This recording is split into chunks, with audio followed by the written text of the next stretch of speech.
Tsy atsika fa ny fahasoavan'Andriamanitra miaraka amintsika. Isika fa ny fahasoavan'Andriamanitra miaraka amintsika noho izy roa tsika sandrivaky sy asantsika miaraka aminy.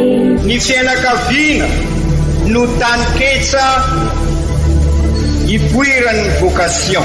Déploie ton cœur et viens nous sauver. Délivre-nous de nous, délivre-nous de tout. Fa sisika tokoa fa ny fahasoavan'Andriamanitra miaraka amintsika. Sisika fa ny fahasoavan'Andriamanitra miaraka amintsika noho izy roa tsika sandrivaky sy asantsika miaraka aminy.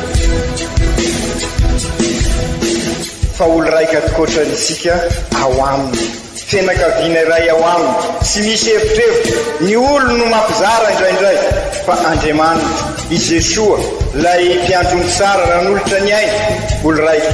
Ary ao amin'ny fiangonana, ao amin'ny eglizy dia sambatra antsika mahasapa an'izay.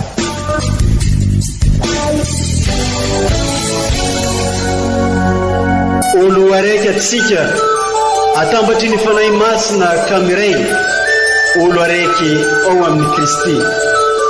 Fandaram-pampianarana iarahanao amin'ny son excellence Monseigneur Benjamin Marc Caramarson eto amin'ny radio Fania.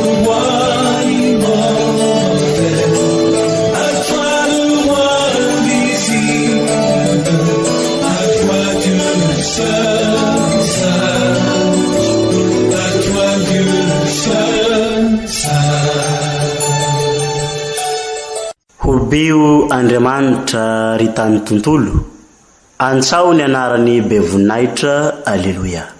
Salamo fa 5:20.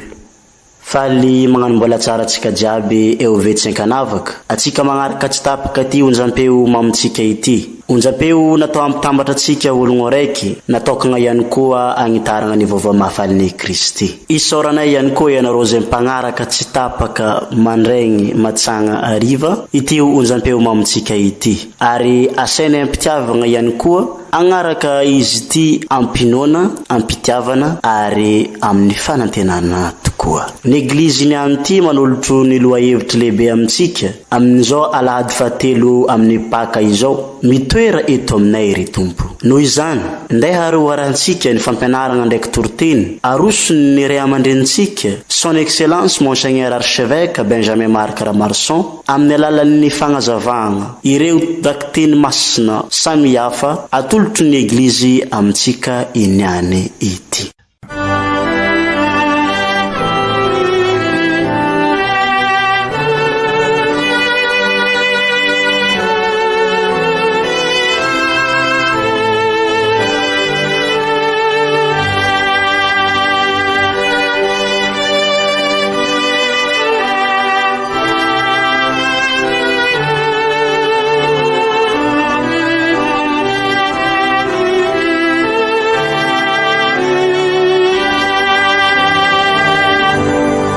Fankalazana ny tenin'Andriamanitra, boky mitantara ny asan'ny apôstôly. Noho ny tonga ny andro Pentekote dia nitsangana niaraka tamin'ny 12 Piera ka nanao antsoavo ny teny hoe: ry Jody sy ianareo rehetra zay mitoetra eto Jerosalema, fantaro tsara izao ary mampandrea sofina amin'ny teniko. I Jesosy avy any Nazareta, lehilahy nankatoavan'Andriamanitra teo imasonareo tamin'ny asa lehibe sy fahagagana ary ny famantarana nampanaoviny azy teo aminareo araky ny fantatra ny tenanareo, dia natolotra araka ny lahatr'Andriamanitra tsy miovaova sy ny fahalalana mialoha, ka nofantsianareo tamin'ny azo fijaliana sy novonoinareo tamin'ny tanany ratsy fanahy. Fa Andriamanitra kosa nanangana azy ho velona sy nahafaky azy tamin'ny fatoran'ny fahafatesana, satria tsy azo atao ny azonany izany azy araka ny voalazan'i Davida ny aminy hoe: nijery ny Tompo teo anatrehako lalandava aho, satria eo ankavanako izy, mba tsy hiozongozona aho. Noho izany, ny foko miravoravo ny lela koa miroboroby ary ny foko itombina amin'ny fanantenana. Fa tsy ho fonao ao amin'ny fitoerany maty ny haiko ary tsy atolotrao hafoy hotratry ny loha ny masinao. Nampahafantatra ny lalan'ny aina ianao ary nameno afaliana ahy amin'ny fampisehoana ny tavanao amiko. Izany ary ny tenin'ny Tompo, isaorana ny Andriamanitra.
Vaky teny masina faharoa, taratasy voalohany Masinda Piera apôstôly.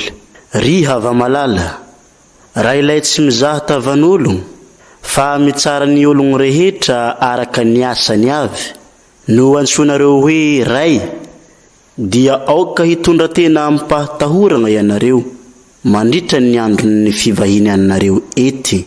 Satria fantatrareo fa nanavotana anareo ho afaka amin'ny fitondrantena adala nentim-paharaza dia tsy zavatra mety simba toy ny volamena na volafotsy, fa ny raha sarobidiny Kristy.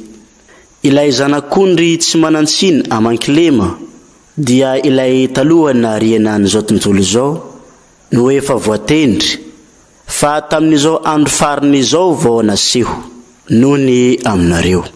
Tamin'ny alalany no nahazo anareo finoana an'Andriamanitra izay nanangana azy ho velona sy nanome voninahitra azy, ka zary fanantenana an'Andriamanitra koa ny finoanareo. Izany ary ny tenin'ny Tompo, hisaorana ny Andriamanitra.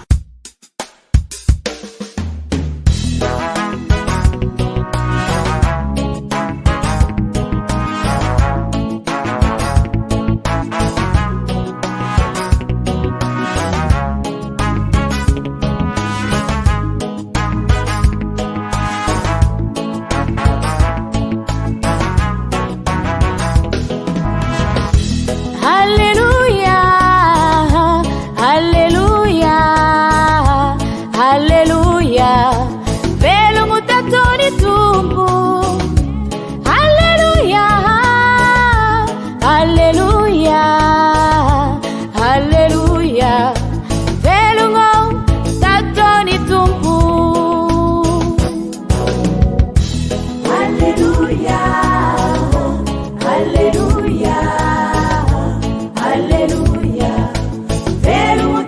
ni tumbu. Alleluia, alleluia, alleluia. Velumo tato ni tumbu. Ombatsika mianakavy aneny tompo, ho tanteraka tokoa ny iza evanjely masina nisoratany masindalioka, voninahitra neo anao ry tompo. Amin'ny andro voalohany herinandro ihany dia nisy mpianatra roa lahy nakany amin'ny vohitra anankiray atao hoe Maosy, tokony 80 stady raha avy ao Jerusalema. Niresaka zava-niseho rehetra izy ireo, arambola niresaka fampilaza izany heviny teny izany dia nanatona azy ireo Jesoa ka niara-dalagna taminy. Fa voasakana tsy ahafantatra azy ny mason'izy ireo. Hoy izy taminy, ina izato resanareo eto andalana no toa dia efa malahelo ary anareo zany? Dia namaly anankiray atao hoe Kleofasy ka nanao taminy hoe, ianao rery nga no vahiny eto Jerusalema tsy mahalala izay zava-niseho tato ato zay? Fa hoy izy tamin'izy ireo, zavatra ino moa izany? Dia hoy ireo, ny amin'ny Jesoa avy any Nazareta, izay mpaminany mahery tamin'ny asany sy tamin'ny teniny teo anatrehan'Andriamanitra sy ny vahoaka rehetra, dia ny amin'ny nanolora ny london'ny mpisorona sy ny lehibentsika azy io faty mba amin'ny namantsiagna azy tamin'ny azy fijaliagna. Nanantena Izahay fa hoe izy le anavotra ny Israely. Kanjo indro efa androany izao no andro fahatelo hatramin'ny sehoany izany. Nisy any tokoa ireo vehivavy sasany namanay na sanganegny nanay fatratra, fa tany amin'ny fasana maraina koa izy ireo, ary niverina nilaza fa tsy nahita ny fatiny, nefa nahitanjeny niseho taminy, nagnambara fa velogno izy. Dia nakany amin'ny fasana ny sasany taminay, ka nahita ariky izay voalazany vehivavy, nefa tsy nahita azy. Ary hoy izy tamin'ireo, ry adala sy votsasaina amin'ny finoana, izay rehetra voalazany mpaminany. Moa tsy tokony ho niaritra izany va i Kristy mba hidirany amin'ny voninahiny? Dia nivoasa tamin'izy ireo ny teny Moizy sy ny mpaminany rehetra momba azy ao amin'ny Sotra Masy. Noho nimbita eo ankaiky ny vohitra alehan'izy roa lahy izy, dia nanao ohatra ny mbola andeha lavidavitra ihany Jesoa, fa notanan'izy ireo ary nataony hoe, mitoera re eto aminay, fa efa ho hariva izao, efa mandrorona ny andro. Dia nidrika niaran-janona tamin'izy ireo izy. Ary efa niara-nihinagna izy ireo, dia nandray ny mofo izy, ka nitsofiny rano sy ny vakiny, dia notolorany azy ireo.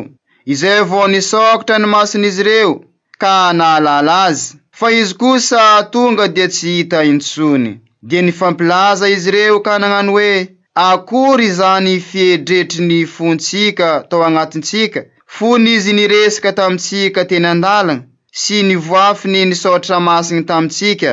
Niaraka tamin'izay, dia nitsangana izy ireo, ka niverigny tany Jerusalema, ary nahita ny 12 lahy sy ny mpianany tafavory sahady, ka nilaza hoe, efa nitsangako velona tokoa ny tompo, ary efa niseho tamin'ny Simona izy. Dia mbo nitantarain'izy ireo koa ny zavatra niseho tamin'ny teny andalana sy nahafantarana azy tamin'ny famakiany ny mofo.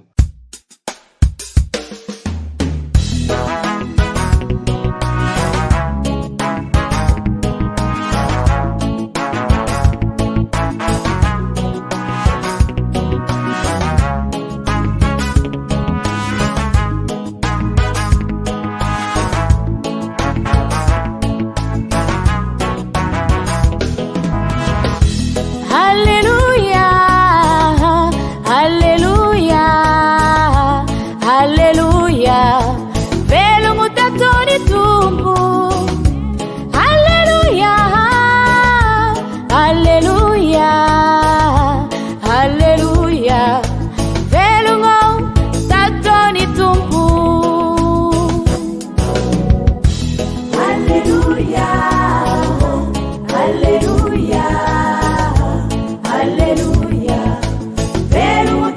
ni Mungu.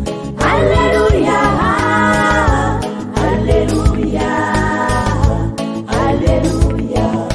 Verumo tato ni Mungu. Izany ary ny teniny Tompo, dia raha ny eo anao ry Kristy.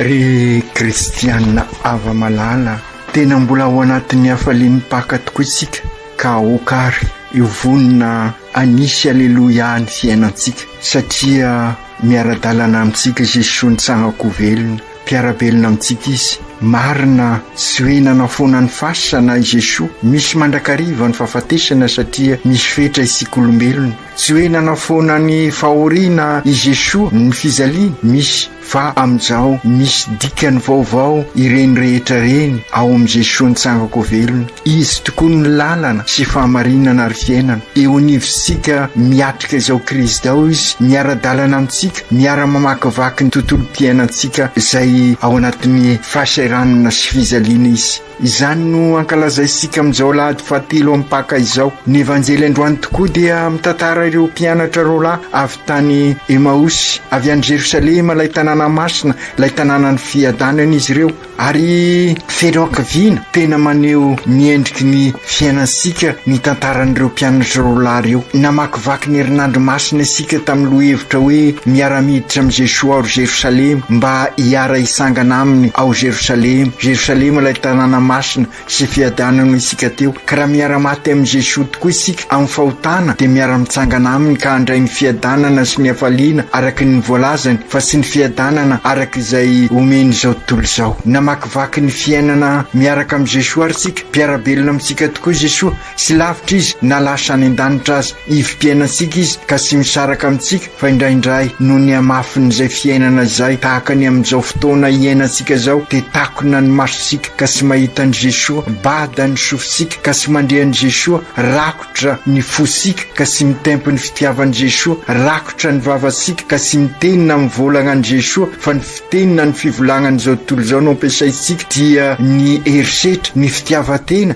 ny avinavina, ny fanilokiliana, ny fialonana izay miteraka an'izao krizy iainantsika amin'izao fotoana izao. Voafatotra ny fomba fizerin'izao tontolo izao ny tongotra antsika, ny vitsika, ka sy tahaka ny mason'ny Maria isika, lasa namangy an'i Elizabeta nanambaran'i Jesosy, ka izay indrindra no mahatonga antsika tahaka n'ireo mpianatra roalahy izay feno ankiviana ka rakotra ny fomba ny fizerin'izao tontolo izao, sy nahitan'i Jesosy izay miara-dalana tamin'izy ireo. Niala tany Jerosalema izy ireo, safidin'izy ireo satria sapany fa sy tafavoakason'ny fiainana. Nanapa-kevitra izy indrisy to mampatsiaro an'ireo mpisomponenana izay nanantena lanitra vaovao, paradisa vaovao, kanefa fahafatesana no vatanana. Fahakiviana no nanjoan'ireo mpianatra roalahy, nanjoan'ireo avatsika ireo. Maro ny zavatra nantenaina nefa to hafa no niseho. Mitranga amin'ny fiainansika tokoa izay fahakiviana izay, fa indrindra miatrika an'izao krizy izao, pesaka ny sy mahita izay aleha. Izany no natonga asika miatrika an'izao sinoda izao, miaraka mijery mba ho aiza isika, ary sy isika ihany fa miaraka amin'ny Jesosy isika, ifampitrotra mba handinika ny fiainana. Hitasika fa izay koa no nataon'ireo mpianatra roalahy teny an-dalana, ny fampizarany manta sy ny masaka izy ireo, nefa indrisy ny saim-pantany no entiny nijery an'izany, fa sy nanaiky anokatra ny fony tamin'i Jesosy izy ireo, araka ny endrisika ao amin'ny evanjely, sy nahalala ny Jesosy izy ireo. Izay koa no mitranga araka ny voalazantsika teo, misy tokoa ny fifanakaloza-kevitra ka nandray anefa sens unika ireny fifanakaloza-kevitra ireny, ka asa mora fifanakalozana zany sens unika zany. Ka izay indrindra no niseho teny an-dalana, ka hoy Jesosy tamin'izy ireo, inona zato resanareo ety an-dalana no to de fa malahelo ery anareo zany, tena namaliny anankiray atao hoe Cléofasy ka nanao taminy hoe enao rery angano vahiny ao Jerosalema sy malala zay zavatra niseho tato ato. Nisy fanontaniana tokoa napetraky Jesoa zavatra inona moa izany, ary ensika ny fomba nitaritany Jesoa an'ireo mpianatra ireo mba hanokatra ny masony, hanokatra ny sofiny, ny vavany, ny fony ary ny tanany sy ny tongony. Sy inona izany fa io fomba nentin'i Jesoa hanokatra ny fo azy ireo dia ny fiverenana amin'ny tenin'Andriamanitra, ary azosika onina tsara ry kristianina avana ny antony amporosina sika anaovasika ezaka mba samianana ny tenin'Andriamanitra isika. Ao no ahitasika ny lalakombana satria tsy iza ny tenin'Andriamanitra fa i Jesoa. Ka ilay raona nandrakotra ny fony izy ireo dia nanampy azy ireo kosa i Jesoa hanokatra ny fony mba ahita ny zavatra marina, ary io marina io no mahaolona afaka sika. Ary indrindra ny paparay masina tamin'ny fanetanana taona visivisy lasa zay amin'ny Karemy mba hametraka sika, hametrahsika ny tenin'Andriamanitra eo anivon'ny fiainantsika. Indrindra ny papa fanomezana ny tenin'Andriamanitra ka mahaiza mandray azy sika. Nazavainy tamin'izany fa ny tenin'Andriamanitra dia ery mamelona sika, afaka miteraka fiovana eo anivon'ny fiainantsika ary mitarika ny olona iverina amin'Andriamanitra. Ary dia izay tokoa no niseho amin'ireo mpianatra roa lahy, ary dia izay koa no mitranga raha resika mpitiavana ny tenin'Andriamanitra. Aza atao haingo-trano fosiny anefa fa atovy anilo ny fiainana hitaridalana. Ary indrindra amin'izao synôda fahafito tanterahisika izao, mananatra sika Jesoa androany tahaka ny ananarany an'ireo apôstôly, raha tahaka an'ireo nananarany mpianatra rola avy any Amosy, mba ahay hitandregny ny tenin'Andriamanitra tokoa isika. Arakaraka ny fahazahoasika mitandregny ny tenin'Andriamanitra no ahafahasika mahasapa fa eo anivosika tokoa Jesoa miara-dalana amintsika, mpiarabelona amintsika. Marina indraindray tsy maintsy manao teny mafimafy Jesoa, ary azagaga koa raha manao teny mafimafy amintsika ny eglizy, ny ray aman-dreny, fa indrindra amin'ny fotoanany krizy tahaka izao mba ahasapasika ny tena lala kombana. Indrindra Jesoa ry adala sy vosasaina amin'ny finoana, ao amin'ny finoana ao tokoa zany no tsy maintsy anerana ansika. Ary zay no antony anaovasika ny synôda, ary zay no tonga ny asika manao lohevitra hoe eglizy olo velomin'ny batemy, finoana zany miombona miara-dalana mandray atanana iraina ho misionera tabernakla velona. Ka ny tapany voalohany araky ny averimberitsika sy hoe synôda par étape na zarazaraina fa synôda iray ihany, fa idinina lalindalina koa arakaraky ny lohevitra mba hirososika. Ka ny tapany voalohany indrindra dia nandiniansika an'izay finoana zay. Io finoana io ny loharano tsy fototra ny fiainansika raha te hiroso amin'ny fiainam-baovao isika. Ka izay indrindra no antony idirasika koa zany amin'izao tapany faharoa zao, fianakaviana eglizy kely miaro ny tontolo aina. Raha matitra sara tokoa ny fandaliana-pinoana, miainga amin'ny fahaizana, mifampiaina, mifampitrotra, ary indrindra miaino ny tenin'Andriamanitra, dia afaka hiroso lalindalina kokoa isika. Ary izay no nataony Jesoa tamin'ireto mpianatra roa lahy. Ka oka ho tahaka ireo mpianatra tany Emaosy tokoa isika, ahay andray an' Jesoa ao am-posika, fa arakaraky ny ezaka ataosika ampiatra ny tenin'Andriamanitra no mampisokatra ny fosika, araky ny voalazany Cléofasy namany ao amin'ny evanjely voandrenesika androany. Akory zany firehdrehitra ny fosika tao anatsika, fonizy ny resaka tamintsika teny an-dalana sy ny vofy ny soratra masina tamintsika. Aoka isika andray ho iaho ny tenin'Andriamanitra, ary hitandregny sara zay tenin'Andriamanitra izay, fa indrindra amin'izao synôda izao ka hirehdrehitra neny fosika, satria nahay nandray an' Jesosy sika ka vonona hiazakazaka any Jerosalema, lay tanàna ny fiadanana sy masina zay sy aiza io Jerosalema io, fa io fiainantsika andavanandro anatin'ny krizy io miova satria mitoetra amintsika Kristy, tahaka ny nataon'ireo mpianatra mitoera re aty aminay. Aoka isika hitalao an Jesosy hitoetra ao amintsika miova irehetra ny fosika raha eo anivosika tokoa i Jesosy. Ny fanontaniana nipetraka ary dia ity: ahoana no ahafantarana fa manana finoana velona ary vonona ivelona an'izany finoana izany tsika rehefa isika tahaka an'ireo mpianatra roalahy izay nanapa-kevitra niala tany Jerosalema, izany hoe tao anatin'ny krizy, ary dia niverina ny Jerosalema satria any no fanafodin'izay krizy izay. Ary dia niverina ny Jerosalema izy, nandeha amin'ny fiarahamonina, nanambara amin'izy ireo fa i Jesosy no fanantenana. Ary aoka ho fantatra sika ry kristianina havana fa teo ampamakinan'ny mofo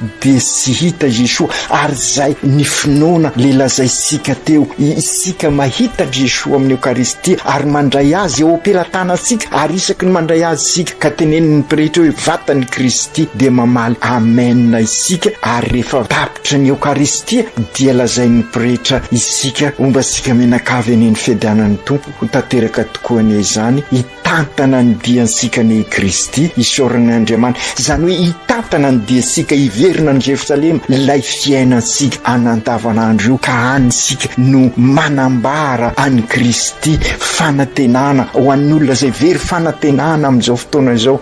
I Kristy zay fitiavana zay fantatra sika fa ady no matetrika misy ao amin'ny fiainansika herisetra. Kristy fihavanana zay fantatra sika fa mila an'izany zao androsika zao, mila fampitoniana izao androsika zao, ka i Kristy eo amin'ny fiainansika no ampiovan'izay. Re kristianina havana, nirehidrehitra tokoa ny fon'ireo mpianatra roalahy ireo, ary azadina araky ny ambarasika teo fa teo ampamakinan'ny mofo no nahafantaran'izy ireo an Jesosy. Lehibe tokoa ary ny anjara toeran'ny Eukaristia, sy misaraka amin'ny tenin'Andriamanitra tokoa ny Eukaristia. Raha isika milaza fefa mivavaka ho any an-trano dia sy ampy zany nisy fakapanana anjoasika tamin'ireny Covid ireny, ka okaro ho sapasika fa indrindra amin'izao paka izao fa ny Eukaristia dia sy misaraka amin'ny tenin'Andriamanitra, sy misaraka ny famakinan'ny tenin'Andriamanitra sy ny famakinan'ny mofo tenan'i Jesosy Kristy. Jesosy mpiarabelona amintsika, ka sady mihaino azy sika no mandray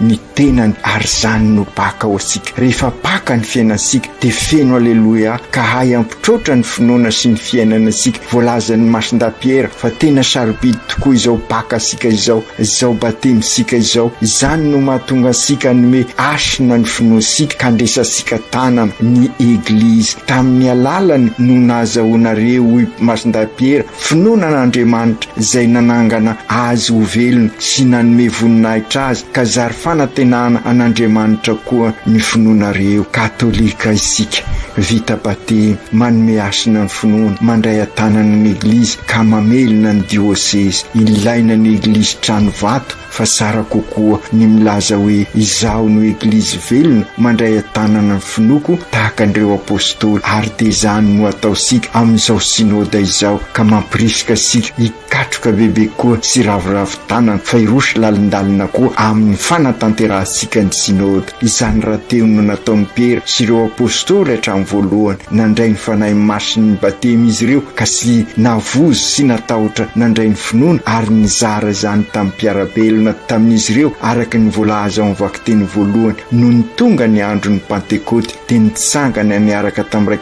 12 lahy Piera ka nanao ansoavy ny teny hoe: ry Zody sy ianareo rehetra izay mitoetra eto Jerosalema, enganie isika koa anao tahaka izany amin'ny fiainansika manontolo, amin'ny ataosika mba ho asan'ny apôstôly koa, ho asan'Andriamanitra no asa ataosika. Ka raha manao ny asan'Andriamanitra isika dia sarovy ry kristianina hava fa Andriamanitra no manao ny asa sika, ka matoa ary tonga izao krizy izao dia satria ny asa sika sy asan'Andriamanitra. Ry Jesosy zokinay io, nataonao miredrehitra tokoa ny fon'ireo mpianatra roalahy raha nifanozy taminao, tafaraka taminao nakany Emaosy, ary dia niverina izy ireo niazakazaka nakany Jerosalema izay izay tanàna ny fiadana erezo ary zahay mba ahay eno mandrakariva ny teninao ary dia hovonina maky ny mofo amin'ny Eukaristia ka iredrehitra ny fonay eo anivo ny fiainanay io ny Jerusalema ao anay ka aokary izahay ahitanao mandrakariva amin'ny ataonay rehetra ary ny ataonay ane ho fanomezam-boninahitra an'Andriamanitra endrikao tokoa ireo manodidina anay fanomezana avy amin'Andriamanitra koa izahay ka aoka ifanasoa ifanatsara ary hovonina ifampisimbina tokoa amin'ny alalan'ny fanaovana ny soiombonana ary amin'ny alalan'ny fanajana ny fananana iombonana ka amin'izay ho fantatra fa zandrinao zahay masiny Mario ampianaro zahay ahay iaino an' Jesoa ka zary tabernakla velony masinday Josefo aza misahatra mivavako anay ho piaro ny finoana sy amin'ny alalan'ny herisetra izahay fa tahaka anao amin'ny alalan'ny marina sy ny fahatsorana aoka tanteraka izany amin'ny anaran'ny Ray sy ny Zanaka sy ny Fanahy Masina. Amen.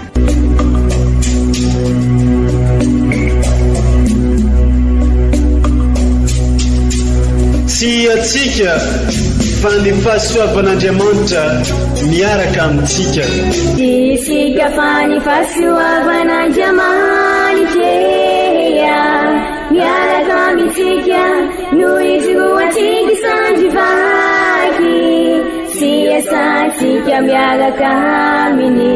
Ny fianakaviana no taniketsa ipoiran'ny vocation. Déploie ton cœur et viens nous sauver. Délivre-nous de tout. Fasisika tokoa fa ny fahasoavan'Andriamanitra miaraka amintsika. Isika fa ny fahasoavan'Andriamanitra miaraka amintsika noho isoatsika sandrivaky sy asantsika miaraka aminy. Fa olo raika atikoatrantsika ao aminy fianakaviana iray ao aminy sy misy hevitrevitra ny olo no mampizara indraindray fa Andriamanitra i Jesoa lay mpiandrony sara ran'olotra ny ainy olo raika ary ao amin'ny fiangonana ao amin'ny eglizy dia sambatra antsika mahasapa an'izay.